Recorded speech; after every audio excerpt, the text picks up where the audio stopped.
Okay.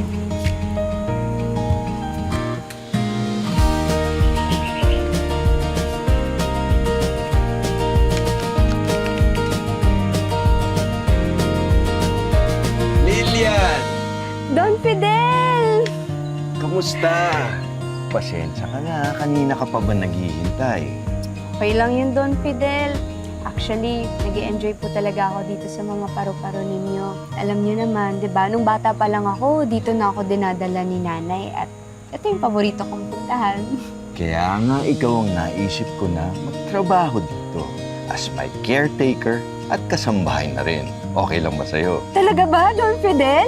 Oo, sure, syempre po. Isa pa, maraming masasamang loob ngayon. Lalo na't matanda na ako.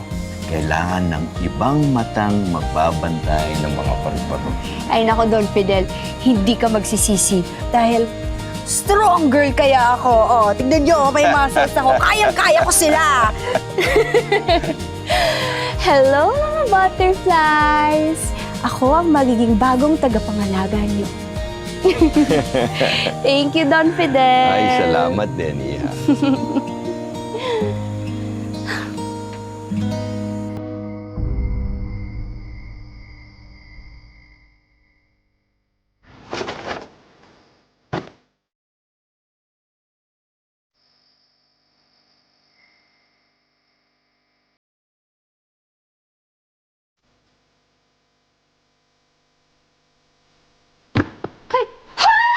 Sino ka? Magnanakaw ka! Sino ka? Magnanakaw ka! Magnanakaw! Magnanakaw! Magnanakaw ka! Ate Rose! Ate Rose! Nasaan ako? Ate Rose! Sige, sige. Ano? Sir Edward, ikaw ba talaga yan? Nakalaya ka na po. Ano, ayaw mo? Sino to? Ate Lilian, hindi yan magnanakaw. Si Sir Edward yan, apo ni Don Fidel. Sir Edward, pasensya na po. Bago lang po kasi siya. Ay, sir, sorry po talaga. Hindi ko po talaga alam. Akala ko kasi magnanakaw kayo eh. Magnanakaw? Ano nangyayari dito? Lo, Edward, ikaw nga ba? Ano nangyari sa'yo? Sorry po talaga, Don Fidel. Akala ko talaga magnanakaw talaga siya. ganun na lang? Ha? Sorry? Lolo, tanggalin mo na to. Tanggalin mo na Ay, ngayon. grabe ka naman ah. Ano? Edward, pagpasensya mo na si Lilian. Hindi ka niya kilala. Bago lang siya rito. Welcome back. Welcome back. Kung may mapuntahan lang sana ako na iba, hindi na ako pupunta dito eh. Oh, siya. Magpahinga ka na muna. Rose, Po. pakiayos mo nga yung magiging kwarto niya. Samahan mo na siya sa taas. Sige po.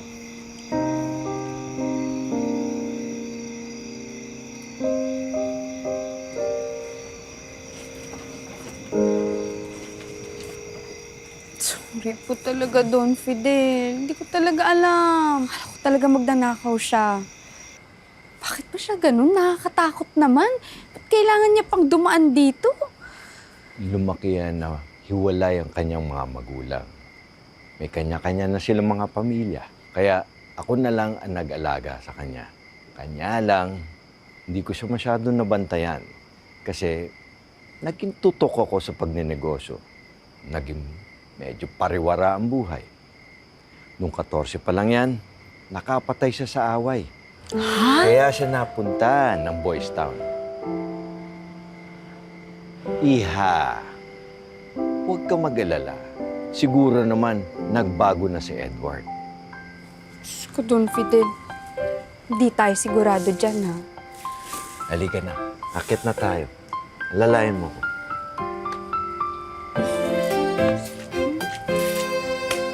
Dahan-dahan po.